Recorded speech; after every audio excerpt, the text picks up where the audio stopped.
Hello, good morning students. Now we're discussing 10th class chemistry and today's topic is salts. So we are on the second chapter, that is acids, bases and salt, and now we have completed the two portion of this chapter, that is acids and bases, also indicator and the pH scale. Okay. So now we are moving to the another topic, that is salts. In the last video, we have discussed the introduction part of salt, that is how salts are formed, some common salts, their formulae, the cation and anion present in the salt. मैंने आपको कुछ homework भी दिया था, I hope आपने कर लिया होगा. So now the next topic is types of salt. Types of salt के अंदर हम कैसे पता करेंगे? From the base and acid from which salt is made. From which the salt is made. ठीक है कि आपने जो सॉल्ट है आपके पास वो किस एसिड और किस बेस से मिलके बना है, इस हिसाब से हम एसिड को क्लासिफाई कर सकते हैं. और कुछ और भी क्राइटेरियाज हैं जिनके अंदर आप सॉल्ट को रख सकते हैं. Basically we have 6 types of salt. 6 types of salts. कुछ सिंपल है, कुछ थोड़े यू समझ लीजिए मुश्किल है, कॉम्प्लेक्स है, उनकी जो स्टीचोमेट्री है, कंपोजिशन है वो. ठीक है, तो चलिए स्टार्ट करते हैं with the first one. It is normal salt. आप इसको न्यूट्रल सॉल्ट भी बोल सकते हैं. Okay, the first category in types of salt is normal या फिर न्यूट्रल सॉल्ट्स. ये सॉल्ट क्या होते हैं बेटा? Actually these are form by strong base and a strong acid. These are formed by the combination of strong acid plus strong base. ठीक है, जब कोई स्ट्रॉन्ग एसिड स्ट्रॉन्ग बेस के साथ रिएक्शन करके न्यूट्रलाइजेशन रिएक्शन को करेगा तो जो सॉल्ट बाहर निकल के आएगा उस सॉल्ट को हम नॉर्मल सॉल्ट की कैटेगरी में रखेंगे, क्योंकि उसका नेचर न्यूट्रल होगा. Strong base and strong acid जो सॉल्ट बनाते हैं उसका पीएच 7 होता है. तो आप इन सॉल्ट्स को क्या कह सकते हो बेटा? आप इनको न्यूट्रल सॉल्ट भी बोल सकते हो. ठीक है, यूं समझ लीजिए कि स्ट्रॉन्ग बेस और स्ट्रॉन्ग एसिड से न्यूट्रल सॉल्ट कैसे बनते हैं कि जितने बेस के, जैसे मैं एक एग्जांपल लेके समझाती हूँ आपको. HCl strong acid plus strong base NaOH. क्या कहा था मैंने? यहां से H पॉजिटिव जाएगा और यहां से OH नेगेटिव, दोनों मिलके क्या बना लेंगे? वाटर. तो ये क्या बचा? नेगेटिव. ये क्या बचा? Na पॉजिटिव और ये क्या बचा आपका Cl नेगेटिव. ठीक है, तो जो salt that are form by the replacement of hydrogen ion by acid and जो बेस का OH नेगेटिव आयन होता है उससे कंप्लीटली रिप्लेसमेंट होना चाहिए. मतलब यूं ना हो कि जैसे HCl के तुमने लिए तो बेटा 10 मॉलिक्यूल और इसके तुमने ले लिए 10 मॉलिक्यूल. ठीक है, तो 10 मॉलिक्यूल में से ये आपको 10 OH नेगेटिव आयन देगा, जबकि ये 10 मॉलिक्यूल आपको 10 H पॉजिटिव आयन देंगे. तो कह रहा है कि ऐसी कोई न्यूट्रलाइजेशन रिएक्शन जिसमें एक एसिड कंप्लीटली अपने H पॉजिटिव आयन को बाहर कर रहा है और उसको रिप्लेस किया जा रहा है H पॉजिटिव आयन को, एक बेस जिसमें वो कंप्लीटली अपने सारे OH नेगेटिव आयन रिलीज कर रहा है और उसको कोई रिप्लेस कर रहा है. अब रिप्लेस करने का क्या मतलब है? देखो, HCl के अंदर H पॉजिटिव और Cl नेगेटिव था, आगे जाके सॉल्ट क्या बन जाएगा? NaCl. इसका मतलब क्या हुआ? हमने Na पॉजिटिव को किससे रिप्लेस किया है? सॉरी, H पॉजिटिव को किससे रिप्लेस किया? Na पॉजिटिव से. अगर आप इस बेस को चेक करो तो देखो Na पॉजिटिव और OH नेगेटिव था, हमने OH नेगेटिव को किससे रिप्लेस कर दिया? Cl नेगेटिव से. तो ये चीज तभी तो हुई ना जब एसिड ने अपना H पॉजिटिव रिलीज किया, बेस ने अपना OH नेगेटिव रिलीज किया, मतलब इसको रिप्लेस किया है किसी दूसरी आयन ने. इस पॉजिटिव आयन को Na पॉजिटिव ने रिप्लेस किया, इस OH नेगेटिव आयन को Cl नेगेटिव ने रिप्लेस किया.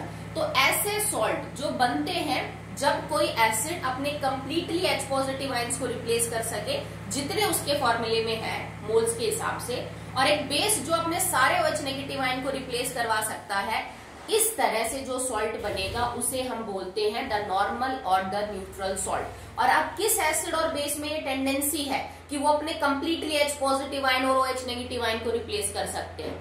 जो एसिड स्ट्रॉन्ग होंगे. सिंपल सी बात है कि भाई कोई स्ट्रॉन्ग एसिड होगा तभी तो वो कंप्लीटली सारे अपने H पॉजिटिव दे पाएगा.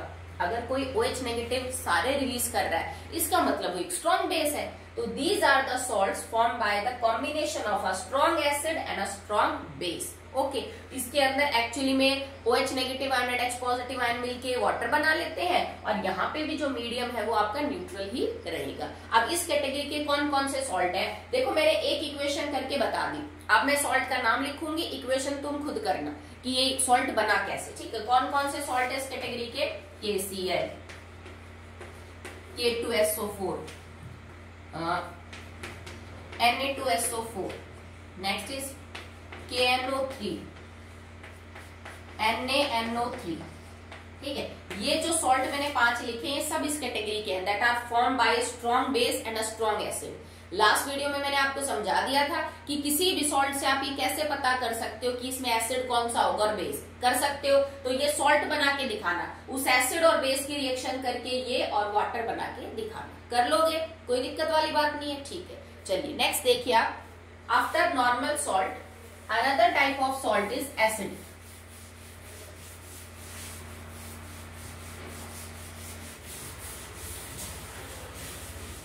Next type is second, acidic salt. अब acidic salts क्या है बेटा, actually में these are formed by a strong acid plus a weak base.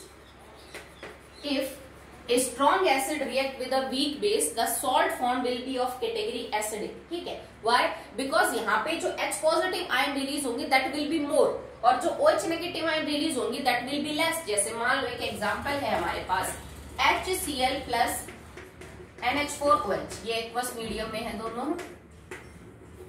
अब H पॉजिटिव और Cl नेगेटिव में टूटेगा, मान लो तुम्हारे पास 10 मॉलिक्यूल थे इसके, तो आपको 10 मॉलिक्यूल में से 10 तो H पॉजिटिव मिल जाएंगे और 10 मिल जाएंगे Cl नेगेटिव।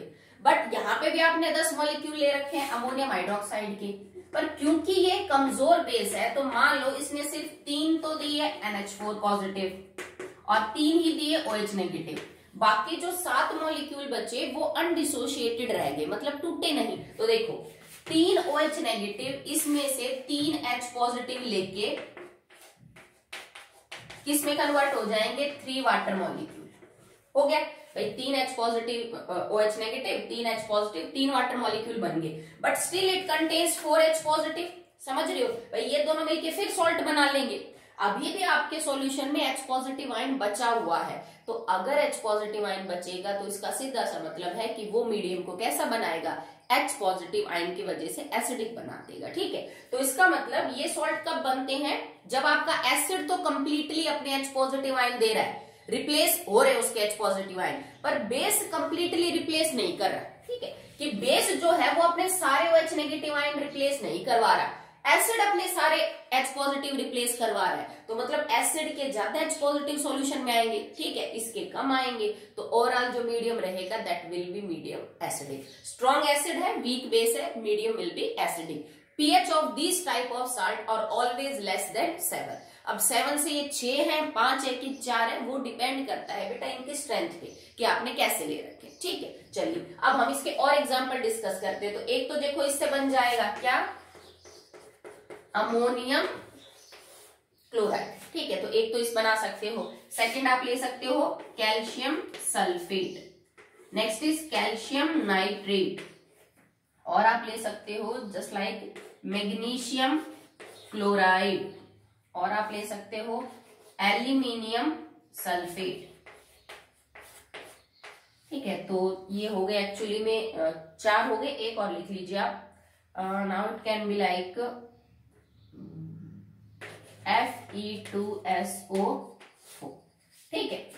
चलिए नाइट्रेट, हाँ नाइट्रेट का हो गया। देखो अब ये टोटल 5 सॉल्ट है, सेम इसी तरह आपको क्वेश्चन करना है जैसे मैंने पीछे बताया था, ठीक है। मैंने आपको सॉल्ट बताए हैं, आपको रिएक्शन करके दिखानी है कि ये सॉल्ट किस एसिड और किस बेस की रिएक्शन के साथ बने हैं, तो आपको समझ भी आ जाएगा। फिर उसके नीचे आप ये भी मेंशन करना, ठीक है, कि जैसे CaSO4 किससे मिलके बना है, from calcium hydroxide and H2SO4, फिर इसके नीचे लिख देना कि ये एक स्ट्रॉन्ग एसिड है, ये एक वीक बेस है।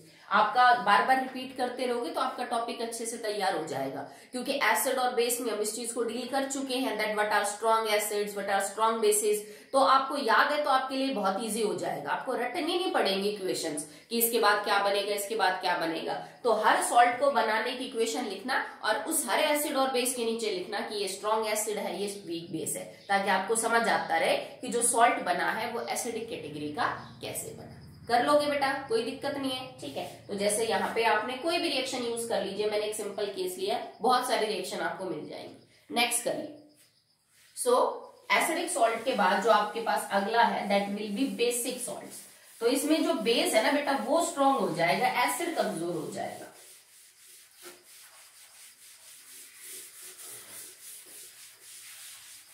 Now the third category is basic salts.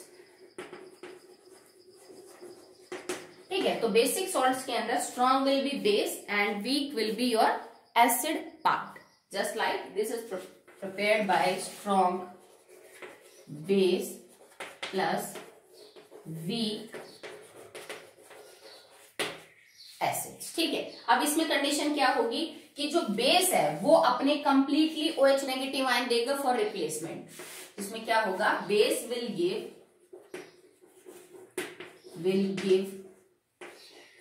Completely OH negative ion, जितने भी उसके अंदर है ऑलमोस्ट सारे के सारे रिप्लेस कर देगा। या यूं लिख सकते हो, it can replace almost it's OH negative ion. Same बात है भाई, सॉल्यूशन में अपने एक्वा सॉल्यूशन में लेंगे बेस और एसिड को, तो एक्वा सॉल्यूशन में अपने अंदर से maximum OH negative ion release कर देते हैं, या ये अपनी ज्यादातर OH नेगेटिव आयन की जगह कोई दूसरी आयन को रिप्लेस करवा सकते हैं। पर यहाँ पे जो एसिड होगा ना दैट इज पार्शियली आयोनाइज्ड, वो पार्शियली आयोनाइज्ड होगा। इसका मतलब पार्शियली रिप्लेस होंगे, पार्शियल रिप्लेसमेंट होगा किसका, H पॉजिटिव आयन का, replacement of H positive. Acid कमजोर है, वो सारे H पॉजिटिव आयन नहीं दे पाएगा सॉल्यूशन में, जितने उसके मॉलिक्यूल में प्रेजेंट है। जैसे 10 मॉलिक्यूल है तो 10 में से 3 टूट जाएंगे H पॉजिटिव देने के लिए, 7 नहीं टूटेंगे, समझाने के लिए बात हो रही है, ठीक है। पर बेस वो है जो ज्यादातर OH नेगेटिव आयन अपने रिलीज कर रहा है। इसका सिंपल सा मतलब हो गया कि OH नेगेटिव आयन ज्यादा है सॉल्यूशन में और H पॉजिटिव आयन कम है, तो medium will always be basic. तो इस टाइप के सॉल्ट्स का आपका जो pH रहेगा, pH will be more than 7, ठीक है। और ये स्ट्रॉन्ग बेस और वीक एसिड के सॉल्ट बनेंगे। तो कोई 1 या 2 याद करने की जरूरत ही नहीं है, आपको रटने की भी जरूरत नहीं। आप आराम से, अगर आपको एसिड और बेस का कॉन्सेप्ट पता है कि स्ट्रॉन्ग और वीक कौन से है, तो आप अपनी मर्जी से सॉल्ट जो है वो बना सकते हैं, ठीक है। तो चलिए हम इसके 1-2 एग्जाम्पल कर लेते हैं।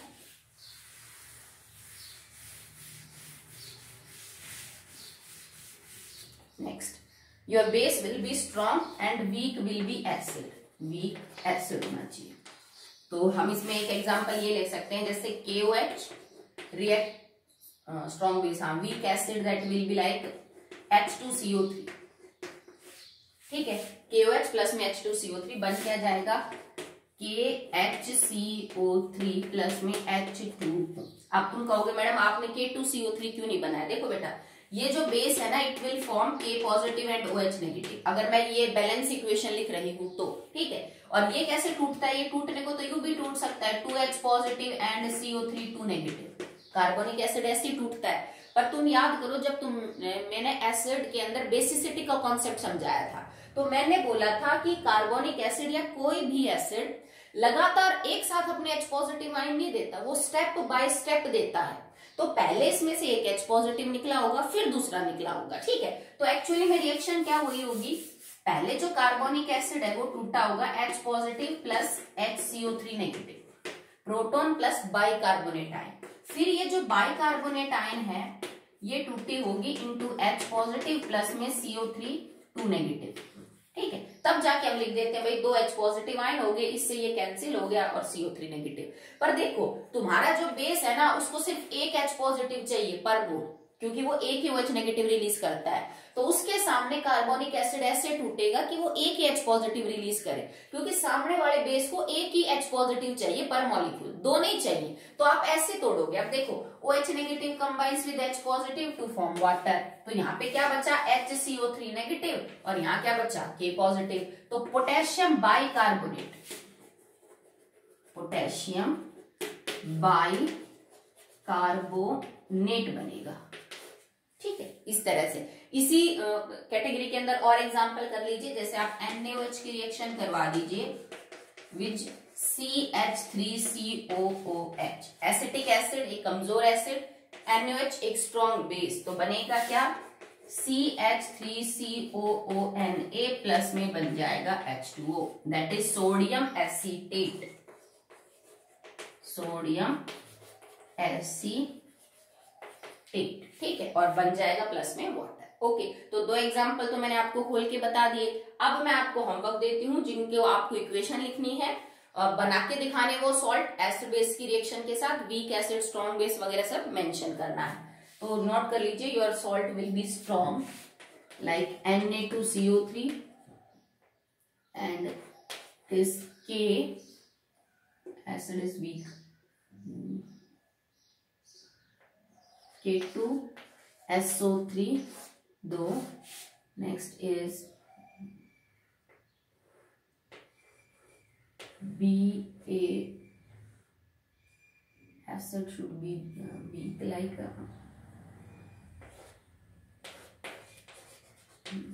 barium acetate. ठीक है, तो ये आपके पास जो तीन सॉल्ट बन गए, इन तीनों सॉल्ट्स की आपको इस तरह से इक्वेशन लिख के दिखानी है। सो हम तक हमने तीन सॉल्ट किए हैं, न्यूट्रल या नॉर्मल, एसिडिक और बेसिक। ठीक है, नेक्स्ट देखिए बेटा, the fourth category is double salts. तो डबल सॉल्ट्स यूजुअली क्या होते हैं बेटा, कि आप एक से ज्यादा, जैसे मान लीजिए दो सॉल्ट्स को आपस में मिक्स कर रहे हो, उनकी मोलैरिटी बराबर है, और दो को मिक्स करने से आपने एक नया सॉल्ट बना दिया, तो उसको हम डबल सॉल्ट बोलेंगे। पहले आपने सिंपल सॉल्ट बनाए, जो लास्ट वाले हमने तीन मेथड पढ़े, एसिडिक, बेसिक और न्यूट्रल सॉल्ट इन रिएक्शन से। फिर जो आपने सॉल्ट बनाए उन दो सॉल्ट्स को मिक्स कर दो बराबर बराबर मोलैरिटी के साथ, और उसके बाद जो तीसरा सॉल्ट बनेगा उसको हम क्या बोलेंगे, डबल सॉल्ट। कैसे प्रिपेयर किए जाते हैं, बाय मिक्सिंग टू और मोर, जरूरी नहीं दो ही हो, टू और मोर simple salts that are equimolar। मैं मतलब समझाऊंगी इसका क्या होता है। equimolar, mixing two or more simple salts, आप ये लिख दीजिए saturated solution of simple salts and then crystallization। इस प्रोसेस के बाद आपको डबल सॉल्ट मिल जाएंगे। करना क्या है, आपको दो सिंपल सॉल्ट लेने हैं। जैसे मान लो मेरे पास दो सॉल्ट है, जस्ट लाइक अमोनियम सल्फेट और फेरस सल्फेट। ठीक है, अब फेरस सल्फेट और अमोनियम सल्फेट देखो, स्ट्रॉन्ग एसिड, वीक बेस, ये दोनों एसिडिक टाइप के सॉल्ट है। मैंने क्या किया, पहले अमोनियम सल्फेट का सैचुरेटेड सॉल्यूशन बनाया वाटर के साथ, फिर मैंने फेरस सल्फेट का सैचुरेटेड सॉल्यूशन बनाया वाटर के साथ। दोनों सैचुरेटेड सॉल्यूशंस को आपस में मिक्स कर दिया, ठीक है, but it still contains water. फिर इन दोनों सॉल्यूशंस को मिक्स करने के बाद दोनों के सैचुरेटेड सॉल्यूशन को आपस में मिलाया, जो सॉल्यूशन बना दोनों सॉल्ट का, फिर उसको आप हीट करो, उसका क्रिस्टलाइजेशन करो। तुमने 9th में पढ़ा है the crystallization technique, purification of compounds के लिए। फिर आप क्या करो, दोनों का सैचुरेटेड सॉल्यूशन लेके उसको हीट करो, ताकि उसके अंदर जो एक्सेस वाटर है वो इवोपरेट हो जाए। फिर उस लिक्विड को ठंडा होने के लिए रख दो, ताकि दोनों सॉल्ट आपस में मिलके एक नया सॉल्ट बना ले, और उस सॉल्ट के क्या बन जाए बेटा, क्रिस्टल्स बन जाए। और इसी प्रोसेस को हम क्या बोलते हैं, क्रिस्टलाइजेशन। कि किसी कंपाउंड को किसी सॉल्वेंट में डाल के हीट करो, तब तक हीट करो जब तक कि उसका एक्सेस सॉल्वेंट ना उड़ जाए, और फिर जो चीज बचेगी उसको ठंडा होने के लिए छोड़ दो। पूरी रात आप छोड़ दीजिए उसको ठंडा, तो जब आप सुबह देखेंगे तो उसमें क्रिस्टल्स आपको जमे हुए नीचे मिलेंगे चाइना डिश पे। तो इस टेक्निक से जो सॉल्ट बनेंगे उन्हें हम डबल सॉल्ट बोलते हैं। सिंपल है, पहले कुछ सिंपल सॉल्ट्स का सैचुरेटेड सॉल्यूशन बनाओ, उनको आपस में मिक्स करो और उस सॉल्यूशन का क्रिस्टलाइजेशन कर दो, तो आपके पास डबल सॉल्ट के क्रिस्टल जो है वो बन जाएंगे। ठीक है, जैसे कि एक सॉल्ट ये है इस कैटेगरी का FeSO4 dot NH4 twice SO4 and 6H2। ठीक है, एक इसी कैटेगरी का सॉल्ट है, दैट इज वेरी इंपॉर्टेंट। आप इसको 11th में 12th में हर जगह पढ़ेंगे या आपको प्रैक्टिकल्स में भी काम आएगा। ठीक है, एक डबल सॉल्ट है, दैट इज क्वाइट इंपॉर्टेंट। हर जगह जब भी डबल सॉल्ट का एग्जांपल आएगा इसका अक्सर जिक्र होगा। दैट इज फेरस सल्फेट, फिर मैंने डॉट लगाया है, dot ammonium sulphate dot 6H2, और इसको हम बोलते हैं Mohr salt. This is known as Mohr salt. और एक्चुअली में वैसे मैं देखूं कंपोजिशन वाइज तो it is ferrous sulphate, ammonium sulphate dot hexahydrate. Hexa हम किसके लिए वर्ड यूज करते हैं? 6 के लिए, जैसे आपने पढ़ा होगा ना मैथ में हेक्सागन। ठीक है, तो it is ferrous sulphate because iron is in the +2 oxidation state, ammonium sulphate and hexahydrate. Actually में अगर तुमसे ये पूछ ले कि बेटा ये किन दो सिंपल सॉल्ट्स के मिलने से बना है, तो क्लियरली विजिबल है। इसके जो दो सिंपल सॉल्ट है वो एक है FeSO4 और एक है अमोनियम सल्फेट। ठीक है, नेक्स्ट आपके पास सॉल्ट क्या है? It is K2SO4 dot Al2SO4 thrice dot 24H2। ये भी बहुत इंपॉर्टेंट, इसको अक्सर पढ़ा जाता है डबल सॉल्ट में। पोटेशियम सल्फेट एक सिंपल सॉल्ट, एल्यूमिनियम सल्फेट एक सिंपल सॉल्ट, और वाटर ऑफ क्रिस्टलाइजेशन कितने हैं इसके? That is 24 and it is known as potash alum. इसको हम बोलेंगे पोटैश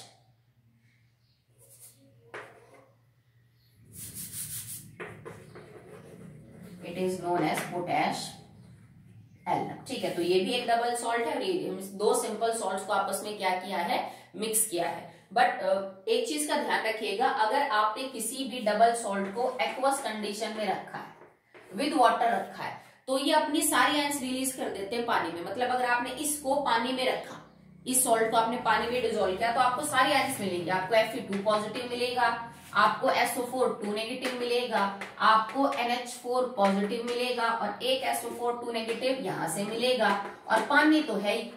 ठीक है भाई, पानी में तो डिसॉल्व कर ही रहे हो। तो इन सॉल्ट्स के अंदर ये गुण होता है कि एक्वस सॉल्यूशन में जाके अपने अंदर जितनी भी कैटायन एनायन है वो सारे के सारे क्या कर देते हैं बेटा? रिलीज कर देते हैं। ठीक है, तो these are all about the double salts. ठीक है, तो अब हम पढ़ते हैं about the fourth, after completing fourth type, that is fifth type. It is known as mixed salts.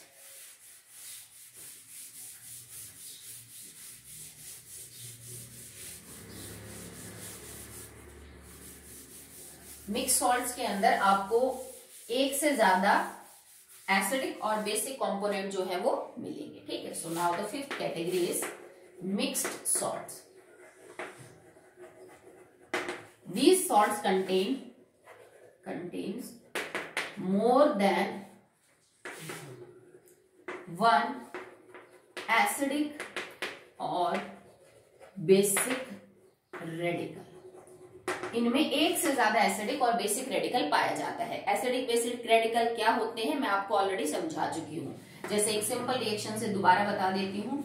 HCl plus NaOH gets converted into NaCl plus H2O। OH negative H positive दोनों ने मिलके बना लिया वाटर। तो base का वो हिस्सा जो OH नेगेटिव रिलीज होने के बाद बचता है, it is known as basic radical, और एसिड का वो हिस्सा जो H पॉजिटिव आयन के बाद बचता है, it is known as acidic radical. अब इस सॉल्ट के अंदर Na positive is basic radical और Cl negative is acidic radical. ज्यादातर सॉल्ट ऐसे ही होते हैं जिसमें से एक हिस्सा एसिड से और एक हिस्सा बेस से आता है। मतलब एक हिस्सा आपका होगा एसिडिक रेडिकल और एक होगा आपका बेसिक रेडिकल। ठीक है, पर कई सॉल्ट ऐसे भी बनते हैं बेटा जिनके अंदर एक से ज्यादा एसिडिक और एक से ज्यादा बेसिक रेडिकल पाए जाते हैं। उन सॉल्ट्स को हम बोलते हैं मिक्स्ड सॉल्ट्स। ठीक है, जैसे क्या एग्जांपल हो जाएगा आपका? NaKCO3, it is sodium potassium carbonate. अब आप चेक करो, देखो मैं इसको समझाती हूँ एक्चुअली में ये क्या था। आपने ये कंपाउंड तो पढ़ा है, ये तो आपके लिए नया नहीं है। सोडियम बाई कार्बोनेट या फिर सोडियम हाइड्रोजन कार्बोनेट। ये कब बना होगा ये सॉल्ट?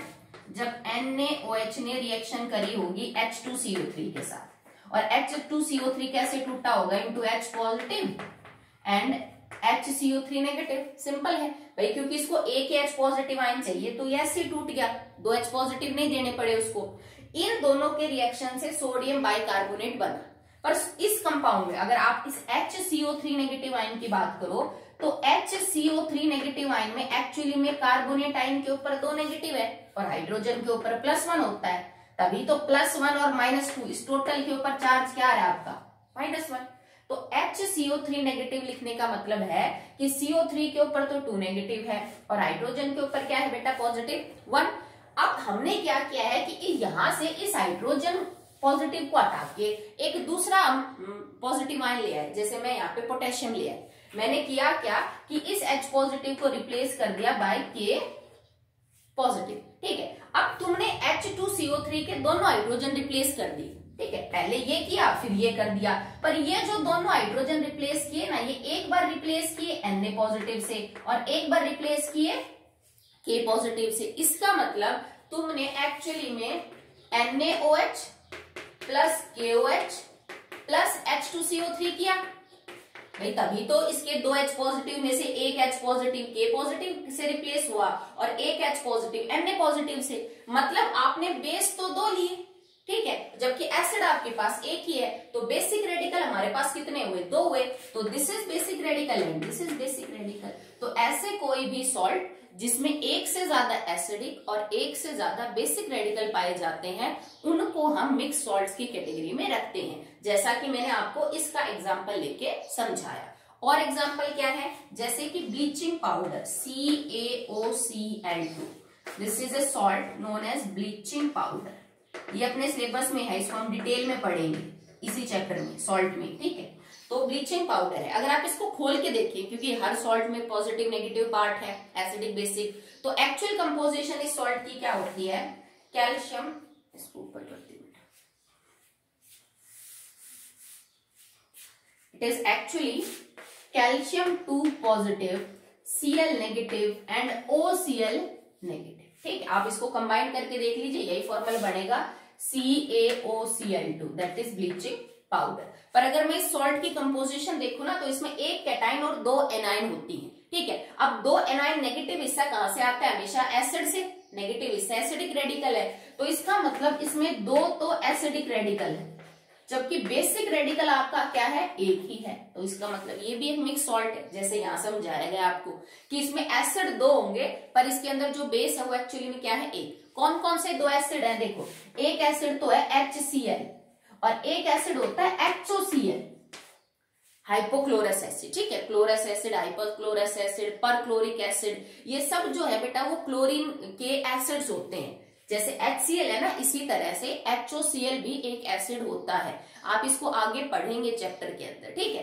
तो इस एसिड और इस एसिड ने रिएक्शन करी कैल्शियम हाइड्रोक्साइड के साथ, बिकॉज कैल्शियम हाइड्रोक्साइड के पास 2 OH नेगेटिव है, एक OH नेगेटिव तो इस H पॉजिटिव के साथ पानी बना रहा है और एक OH नेगेटिव इस H पॉजिटिव के साथ पानी बना रहा है, ठीक है। तो यहां से H पॉजिटिव जाने के बाद Cl नेगेटिव और यहां से H पॉजिटिव जाने के बाद now it is OCl negative. तो यहाँ एसिड तो 2 है, एसिडिक रेडिकल 2, पर एक्चुअली में जो बेस है वो आपका क्या है बेटा, एक ही है। तो इसमें एसिडिक रेडिकल 2 है, इसमें बेसिक रेडिकल 2 है, मतलब मोर देन 1 है। तो इस टाइप के सॉल्ट्स कहलाए जाएंगे the mixed salts. Okay, next देखिए।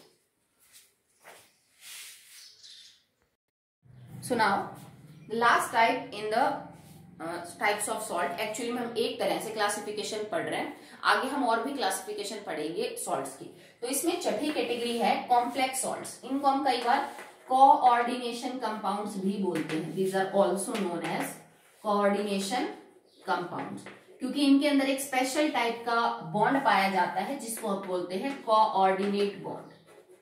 कोऑर्डिनेट बॉन्ड आपने शायद आयनिक बॉन्ड वगैरह पढ़ा होगा 9th क्लास में, कैटाइन एनाइन के बीच जो बनता है, और 10th में आप कोवेलेंट बॉन्ड पढ़ेंगे और 11th में आपके पास आता है दैट इज कोऑर्डिनेट बॉन्ड। तो ये उस टाइप के बॉन्ड से कंपाउंड बनते हैं, जिस हिसाब से इनका नाम रख दिया कोऑर्डिनेशन कंपाउंड्स। इनमें होता क्या है बेटा, they contain one simple ion and one complex ion, ठीक है। ये ऐसे सॉल्ट हैं जो एक सिंपल आयन और एक कॉम्प्लेक्स आयन के मिलने से बनते हैं। जैसे NaCl की बात करूं मैं, तो इसमें Na पॉजिटिव Cl नेगेटिव दोनों आयन बड़ी सिंपल है, ठीक है। जैसे तुम Na2CO3 की बात करो तो Na2CO3 के अंदर Na पॉजिटिव और CO3 2 नेगेटिव सिंपल आयन है, भाई हो सकता है वो होमोएटॉमिक हो, पॉलीएटॉमिक हो, पर ये कैटाइन और एनाइन कोई बहुत बड़ी या कॉम्प्लेक्स नहीं है, इनका स्ट्रक्चर सिंपल है। जब एक ऐसा सॉल्ट बने जिसमें कोई आयन तो सिंपल और एक बड़ी कॉम्प्लेक्स आयन हो, उसको हम कॉम्प्लेक्स सॉल्ट बोलते हैं। कॉम्प्लेक्स आयन प्रेजेंट है, दैट्स व्हाई कॉम्प्लेक्स सॉल्ट। जैसे एक कंपाउंड है आपका K4FeCN6 और ये हमने स्क्वायर ब्रैकेट में बंद कर रखा है, ठीक है। इसको हम बोलेंगे potassium ferrocyanide, this is known as potassium ferrocyanide. ये इसका कॉमन नाम है, स्टैंडर्ड नेम अलग होता है जो आप आगे जाके पढ़ेंगे। तो अगर मैं इस सॉल्ट को देखूं, इसको आयोनाइज करूं कि ये कैसे टूटेगा, so it will convert into 4K positive plus FeCN6 और उसके ऊपर 4 नेगेटिव। मतलब स्क्वायर ब्रैकेट के अंदर वाली चीज आयोनाइज नहीं होगी। आप ये नहीं करोगे मैडम Cn नेगेटिव अलग कर दिया, आयरन अलग कर दिया, पोटेशियम अलग कर दिया, नहीं। जो स्क्वायर ब्रैकेट के अंदर की चीज है वो आयोनाइजेबल नहीं है। बाहर वाली कैटाइन देखो 4K पॉजिटिव, क्योंकि पोटेशियम तो +1 के अलावा कुछ करता ही नहीं है। और अगर यहाँ 4 पोटेशियम थे तो इनको हटाने के बाद यहाँ पे 4 नेगेटिव आएगा, तो तुम्हारी एनायन देखो कितनी कॉम्प्लेक्स है। अगर मैं इसका स्ट्रक्चर समझाऊं तुम्हें कि एक्चुअली में आयन का स्ट्रक्चर क्या है, तो इट इज क्वाइट कॉम्प्लेक्स। ये स्ट्रक्चर है इसका।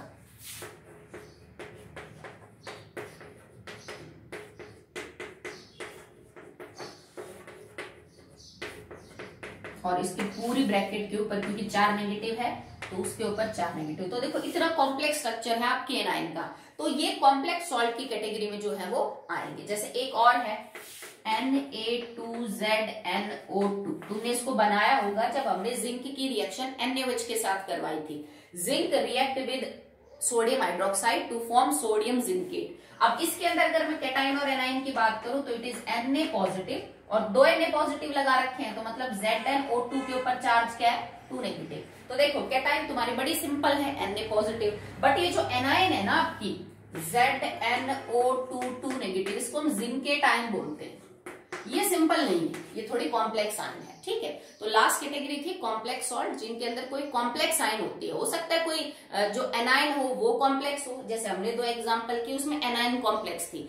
जरूरी नहीं है, आपके पास कोई कैटाइन भी कॉम्प्लेक्स हो सकती है, ठीक है। तो चलिए, तो यहां तक हमने कंप्लीट किया है। उसके बाद बात करेंगे कल अगले टॉपिक में, जिसमें type of salt he discuss करेंगे, पर उनके क्राइटेरिया अलग अलग हो जाएंगे, ठीक है, कि किसी और तरह से क्लासिफाई करेंगे।